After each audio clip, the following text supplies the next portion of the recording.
Recebemos hoje o vereador José Ricardo. Tudo bem, José Ricardo? Olá, Greta, muito bom estar aqui contigo para continuarmos aí esse retrato parlamentar, um espaço tão importante de comunicação com a população. É uma honra, vereador. Bem, cuidar de um animal de estimação não é fácil. A gente sabe que tem que alimentar, tem a parte das brincadeiras, mas também tem a questão da responsabilidade de recolher os dejetos dele quando a gente passeia. E eu sei que o senhor criou um projeto sobre isso. O senhor pode contar um pouquinho pra gente? Exato, você sabe que hoje na sociedade de mundo moderno, de grandes centros como aqui em Santo André, a população de uma forma geral tem o seu pet, tem o seu animal de estimação. Isso é muito comum realmente nos grandes centros. E todos esses animais necessitam de cuidados, necessitam de atenção, necessitam de carinho, necessitam de amor, necessitam de caminhadas, exercícios físicos. E é muito comum nós vermos os donos dos seus pets, né, fazendo suas caminhadas, levando o animalzinho para fazer as suas necessidades. Mas, infelizmente, alguns donos esquecem que esses animaizinhos fazem a necessidade e tem que se recolher esse dejeto. E esse dejeto recolhido faz com que a cidade se torne mais limpa, mais higiênica, tenhamos menor chance de transmissão de doenças. Então, fizemos um projeto de lei que visa a determinar que os donos de pet realmente façam o recolhimento, recolham realmente os seus dejetos dos animaizinhos com a finalidade única e exclusiva de termos hoje uma cidade mais limpa, uma cidade mais adequada para todos nós.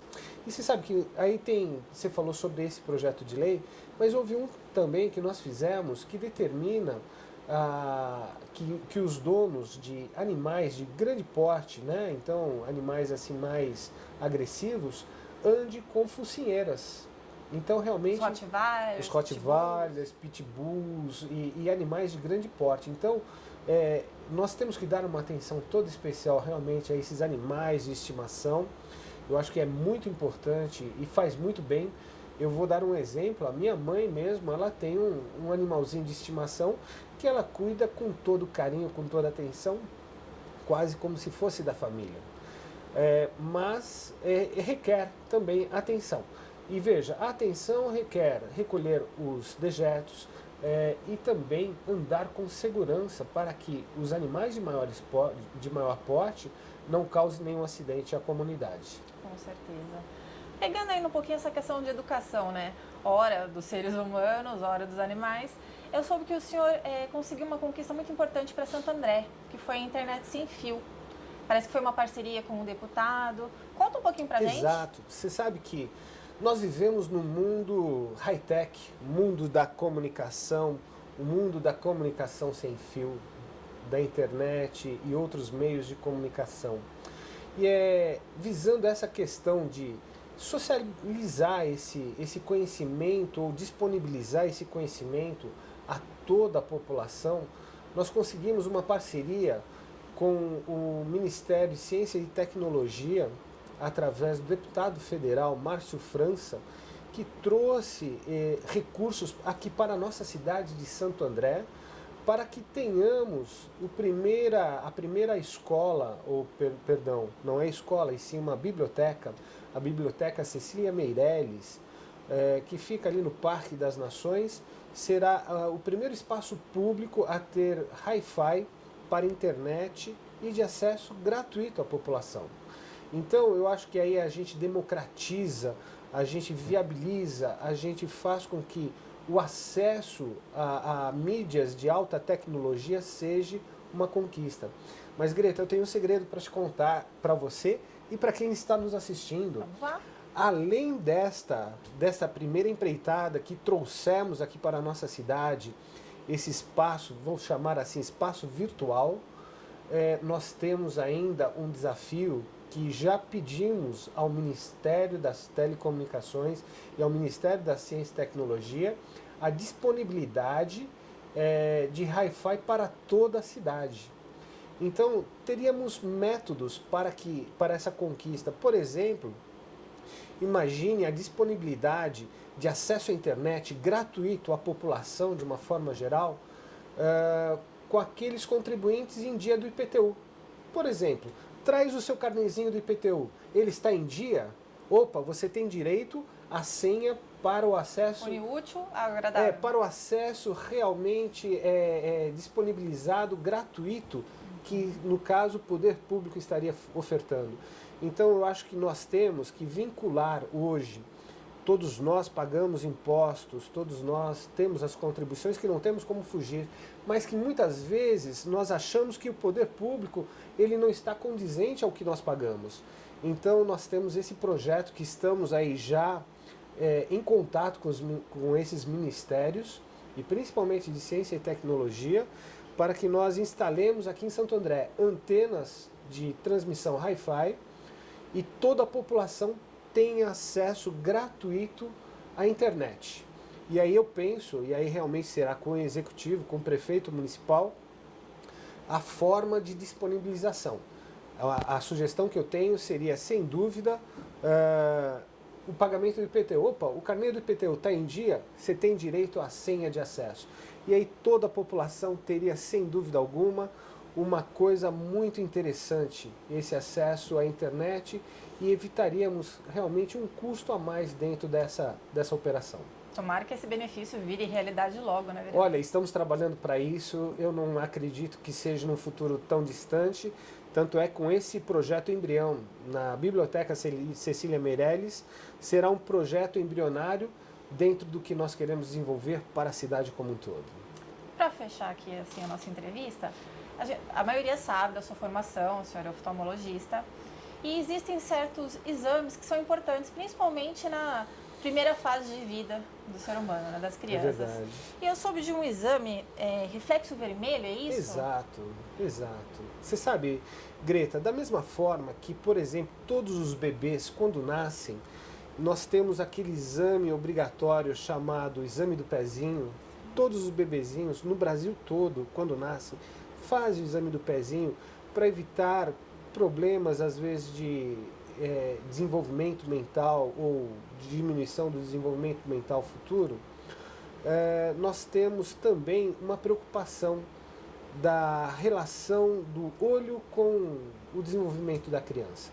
Eu, como médico oftalmologista, eu não poderia ficar à margem da grande preocupação social médica da cidade. Nós temos uma preocupação muito grande com respeito à parte médica, ao atendimento médico, aquela forma realmente de democratizarmos o atendimento médico em todos os seus níveis da sociedade. E uma das coisas que eu percebo muito no consultório é que muitas vezes, por falta de conhecimento ou não diagnóstico precoce, nós temos consequências, por exemplo, falando da minha área, oftalmológicas que poderiam ser minimizadas. Exemplo disso são doenças oculares genéticas, ou congênitas, melhor dizendo, em que a criança nasce, tipo cataratas congênitas, glaucomas congênitos. Existem alguns tipos de tumores oculares desenvolvidos na barriga da mamãe grávida que o bebê pode ter e que pode ser rapidamente diagnosticado, salvado a vida, se não o olho da criança. Então eu diria o seguinte, é muito importante que todas as crianças, nesse projeto de lei, o que fazemos? Determinamos a obrigatoriedade de todas as maternidades das cidades fazer um exame chamado reflexo vermelho, que faz um diagnóstico precoce de doenças oftalmológicas, dando assim uma melhor qualidade de vida para as crianças. Tá, e a importância do exame, hein? Vamos ficar de olho, mamães. Vereador, eu peço então que o senhor faça as considerações finais. Ok. Esse espaço é muito importante a você, aqui munícipe da nossa cidade de Santo André, para você conhecer realmente um pouquinho mais o vereador, o trabalho aqui parlamentar e tudo que se desenvolve. É realmente um prazer muito grande estar com você. Eu quero realmente colocar o meu gabinete à sua disposição através do telefone 3429-5807, repetindo, 3429-5807, gabinete número 7. Estará sempre à disposição para qualquer dúvida, qualquer encaminhamento, sugestões. Isso é muito importante, a população tem que participar junto conosco. Nós queremos fazer realmente do nosso mandato uma participação coletiva da sociedade dentro da Câmara Municipal. Muito obrigada, vereador. Obrigado. E espero recebê-lo aqui novamente. Será um prazer na próxima oportunidade. Com certeza.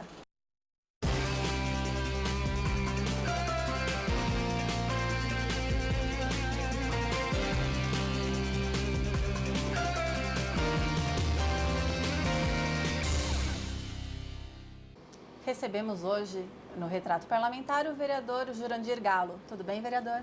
Tudo bem. Vereador, é sabido que o senhor anda coordenando as discussões sobre o plano diretor da cidade e que está dando um certo trabalho. Eu queria que você contasse para a gente um pouco como que está o andamento. Olha, o debate do plano diretor, infelizmente, as pessoas dão pouca importância, mas tem uma significação que é o seguinte: a cidade de Santo André, se você olhar para ela, 20 anos atrás, nós éramos seguramente a maior receita do ABC. O prefeito de Santo André tinha a maior verba para investir em equipamentos públicos, em políticas públicas. Hoje, nós só ganhamos de Mauá na região. O prefeito de Santo André tem R$ 900 por mês para investir por habitante, enquanto São Bernardo tem mais de 2.000, São Caetano R$ 4.500. Portanto, discutir a cidade e rever o planejamento da cidade é uma questão fundamental. Mas por que houve essa queda tão brusca de valores? Olha, durante alguns anos, essa cidade teve sob comando do ex-prefeito Celso Daniel, e o Celso tinha um planejamento para a cidade. Então, os investimentos da cidade eram dirigidos de tal forma que produzissem resultado. Então, esta cidade, quem conhece ela 20 anos antes e agora, sabe a mudança que aconteceu. Infelizmente, depois da morte do Celso, esse plano, a impressão que eu tenho é que está engavetado. Ninguém mais fala de um plano, de um projeto. Como é sabido que nenhum prefeito tem a verba que gostaria para resolver todos os problemas, é evidente que ele precisa ter um planejamento e investir de maneira adequada para que a cidade possa crescer. Infelizmente, sem planejamento, você investe aleatoriamente, isso produz pouco resultado. E como é que vai ser? Terão audiências públicas? A população vai poder participar? Exatamente. O que nós fizemos até o momento são duas ações que ocorrem em paralelo. De um lado, a Prefeitura montou 9 comitês que estão debatendo cada um o seu tema, estão recebendo sugestões e, portanto, a população pode mandar sugestões para a Prefeitura. E, do outro lado, aqui na Câmara Municipal, nós fizemos uma audiência pública com cerca de 300 pessoas, que vieram vários segmentos da cidade, e essas audiências vão se repetir agora no mês de agosto, regionalmente, para a gente poder pegar cada tema de cada região e debater e apresentar sugestões. Por exemplo, aqui no centro é sabido que nós temos um problema muito sério com o comércio informal. E houve uma iniciativa, aliás, errada, de condicionar todo o comércio informal naquele Boulevard Itambé. Porque se previa, na época, a mudança da estação de trem e, portanto, o Boulevard estaria bem no centro de onde os pedestres passariam. A estação não foi mudada e o Boulevard... Isso criou um grande incômodo, né? Um monte de gente falida, porque ali não tem demanda. Do outro lado, no resto da cidade, poderia-se revisar um plano de ocupação para adequar melhor essas coisas. O que acontece em Santo André?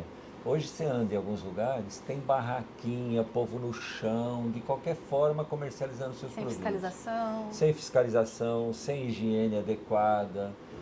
O resultado disso é que você impede o comércio formal de produzir como deveria e também você não oferece condições para que o pessoal do comércio informal trabalhe adequadamente.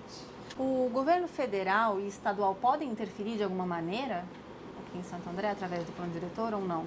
Olha, o governo federal ele fez uma ação que ela teve origem lá atrás, ainda no governo Fernando Henrique, quando foi criado o Estatuto das Cidades.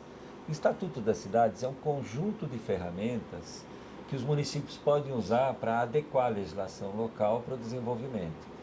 Santo André fez isso, utilizou todas as ferramentas e elas foram colocadas no plano diretor, que foi feito em 2004. Eu presidi a comissão do plano diretor de 2004 e, portanto, Santo André tem um dos melhores planos diretores do país. Nós temos um dos planos diretores assim, mais bem feitos, mais completos. Qual é o problema? O problema é que quando você tem um plano completo, então você não tem problema de legislação, mas você tem problema da execução. E aí, por exemplo, para combater a especulação imobiliária, que é um dos grandes problemas da cidade, você tem que ter um negócio chamado IPTU progressivo no tempo, que em Santo André não é regulamentado. Tem lei, tem uma legislação adequada, tem inclusive a lei de ZEIS que diz quais são as áreas. No entanto, o governo federal está mandando verba para a produção de moradia e não tem aonde fazer, porque essas áreas não são regulamentadas. Certo. E existem temas específicos que serão discutidos através do plano diretor? Seja habitação, saneamento básico?